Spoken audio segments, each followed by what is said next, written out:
Hora certa na PAN, 7h36. O Equador elege hoje o novo presidente em uma disputa marcada pela tensão por causa da violência no país. Confira com Pedro Trito. Soldados instalaram arame farpado ao redor do prédio do Conselho Nacional Eleitoral, na capital Quito.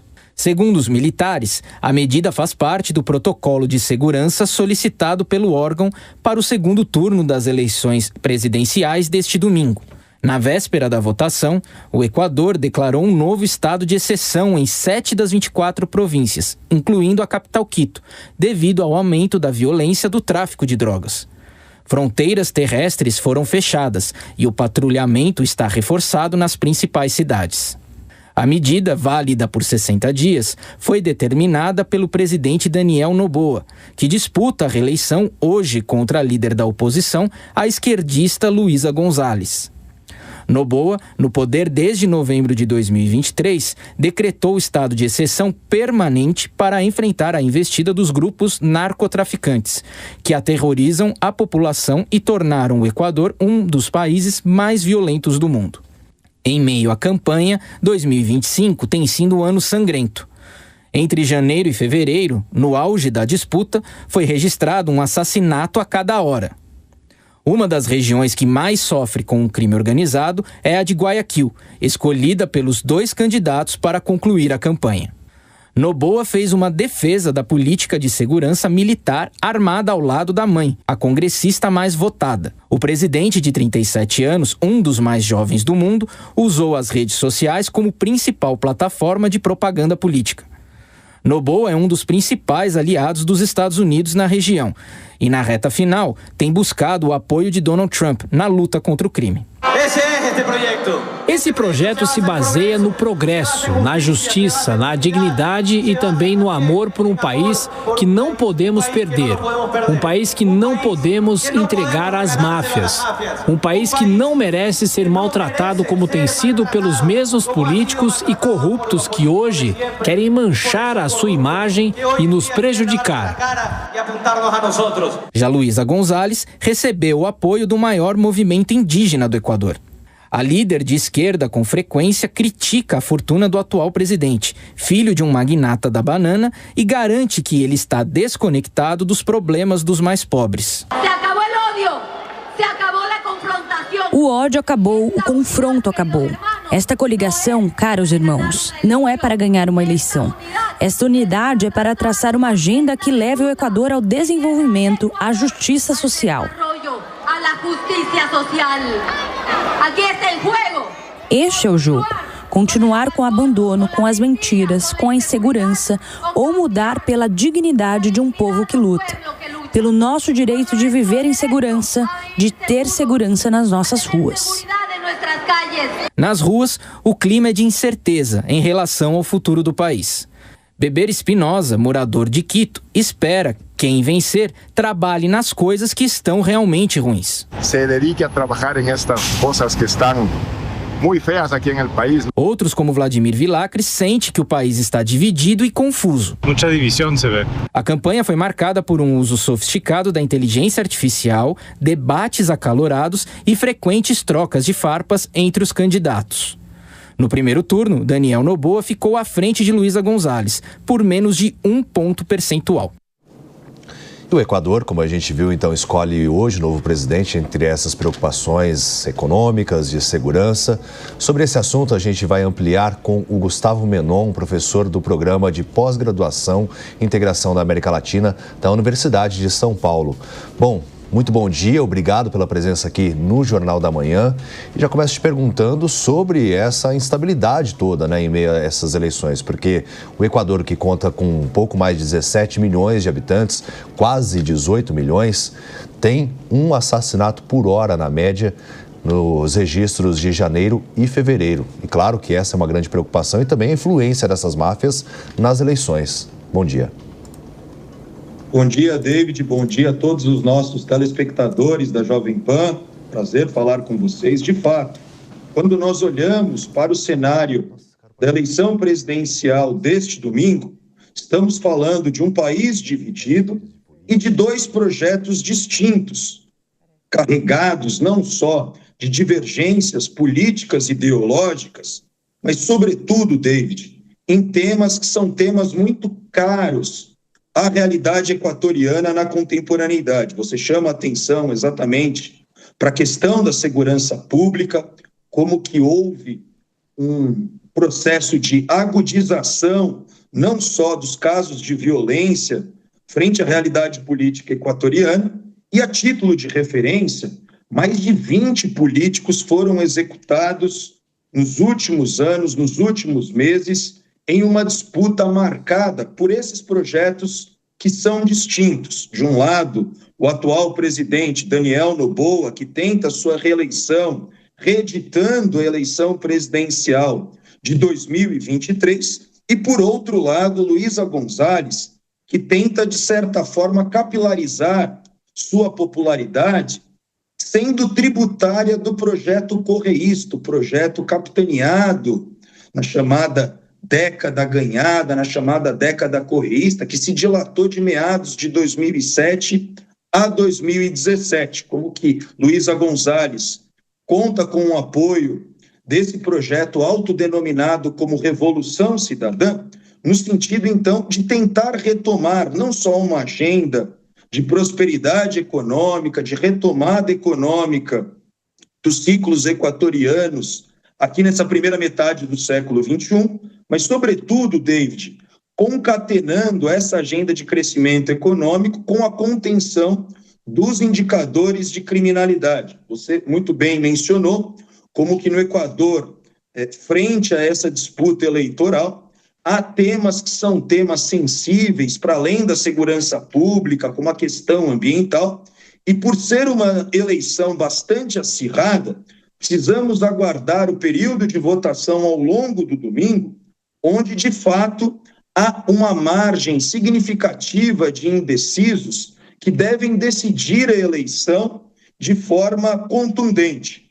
Chamo a atenção também para a participação do candidato Leônidas Issa, que ficou em terceiro colocado durante a realização do primeiro turno, que conta com o apoio da Confederação das Nacionalidades Indígenas do Equador, a CONAI, e que naquele momento do primeiro turno obteve cerca de 5% dos votos válidos. Vale dizer que essa margem em termos de votação pode ser decisiva aqui na votação do segundo turno, sendo uma eleição bastante caracterizada por essas tensões e por esse debate da segurança pública que acaba dividindo não só o país, mas também a região em um contexto, David, de fragmentação política e desintegração econômica na realidade equatoriana. E, professor, além da segurança pública, os candidatos têm grandes desafios, como também na economia, que a dificuldade ali para crescer a economia, recentemente também uma intensa seca, isso trouxe apagões. Essa parte econômica também é bem complicada ali para a população, além, claro, do ponto crucial da segurança pública. A gente pode falar da economia e da ambiental, como o professor mesmo citou. Exatamente, Lisângela, bom dia. Quando nós olhamos para essas diferentes agendas que envolvem o pleito deste domingo, de fato há uma preocupação no campo da segurança pública, mas esse tema, essa agenda, só será equacionada se nós observarmos também a retomada dos ciclos econômicos frente à realidade comercial equatoriana. A título de referência, veja que nós estamos falando de um país caracterizado por uma dupla dependência. Além de ser um país dolarizado, cerca de 1/3 das exportações equatorianas dependem das divisas do petróleo. E isso ilustra muito bem como que a agenda ambiental pode ser uma agenda candente, uma agenda bastante significativa nesse segundo turno, já que o movimento indígena, cristalizado em seu braço político, o Partido Pachakutik, pode então ter esses votos decisivos neste segundo turno.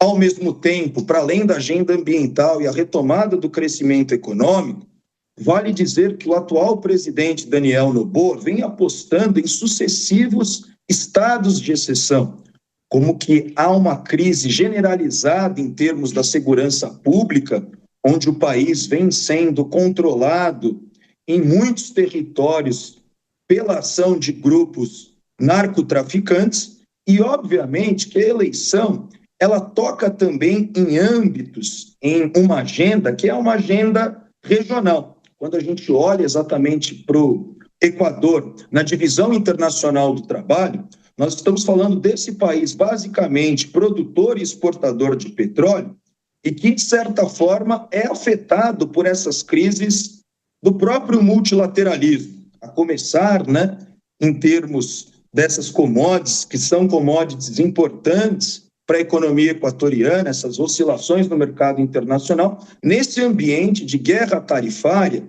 onde o atual presidente, não só do Equador, Daniel Noboa, tenta, então, fazer uma aproximação com Donald Trump, tenta, de certa forma, ter uma agenda associada à Casa Branca, tentando não só securitizar essa agenda de segurança pública, mas também se fazer valer dessa integração de uma direita global para não só um novo mandato, mas também para a articulação dessa retomada econômica e conter esses graves índices de violência que estão presentes no país.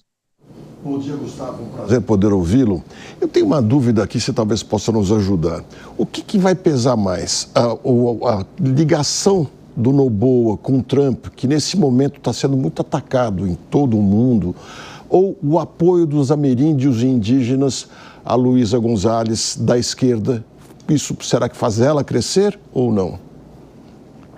Excelente pergunta. Do ponto de vista dos votos que serão distribuídos neste domingo, há uma margem, insisto, em relação aos indecisos.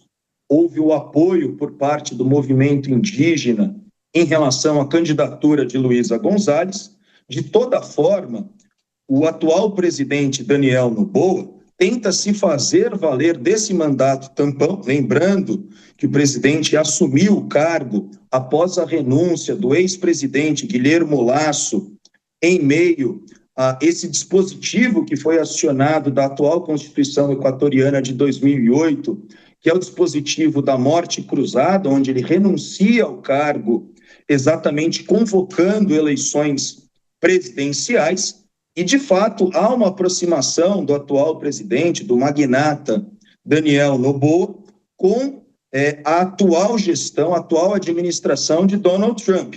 No entanto, não sabemos se essa tentativa de dar organicidade à sua campanha, à sua candidatura, terá efeitos, já que no primeiro turno nós estamos falando aqui de uma eleição bastante apertada, menos de 1% dos votos válidos, separando Daniel Noboa de Luísa González. E respondendo diretamente à questão, veja que esse apoio por parte da Confederação das Nacionalidades Indígenas no Equador pode, então, ser um elemento favorável a Luísa González, nesse contexto, então, de uma disputa bastante acirrada, não só em termos de se fazer valer dessa retomada de um projeto progressista. Quando nós olhamos exatamente para Luísa González, ela é tributária dessa vertente do progressismo equatoriano, se aliando, se somando a governos de esquerda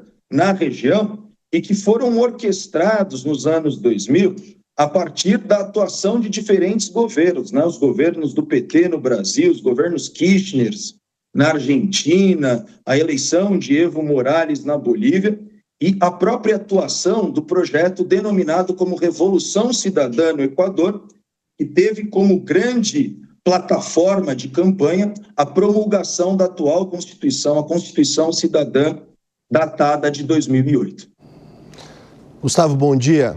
Gustavo, a polarização parece ser um fenômeno ocidental. Os países da Europa, mas principalmente das Américas, inclusive os Estados Unidos, estão extremamente polarizados. E no Equador, no primeiro turno, a eleição foi 44% para um candidato e 44% para o outro. O que a direita tem de discurso para seduzir esse eleitorado para ganhar a eleição e qual é o trunfo da esquerda, em especial no Equador? Veja, que o atual presidente Daniel Noboa tenta associar Luísa González e seu movimento, seu partido, a chamada Revolução Cidadã, ao fenômeno, ao governo de Nicolás Maduro. Ou seja, como que há uma tentativa de apostar nessa agenda, então, de que Luísa González seria uma das representantes do bolivarianismo na realidade equatoriana, e isso, obviamente, toca em diferentes setores da sociedade civil, como que há uma tentativa de associar Luísa González a certas ditaduras que estão sendo orquestradas nessa primeira metade do século XXI e colocá-la como uma representante de movimentos autoritários. Por outro lado, Luísa González tenta se fazer valer desse discurso da insegurança pública que toma conta do país. Como eu disse, os grupos narcotraficantes estão atuando em diferentes províncias da realidade equatoriana, onde esses políticos, e não só os políticos, boa parte da sociedade civil também, possuem essa sensação de insegurança e os próprios indicadores nos alertam em relação a esse crescimento exponencial de crimes contra a vida, de crimes violentos e das taxas de homicídio. Veja que há uma tentativa por parte de Luísa González de tentar, então, demonstrar o quanto que dessas políticas de Daniel Noboa são ineficazes, são ineficientes em relação à contenção desses indicadores de criminalidade.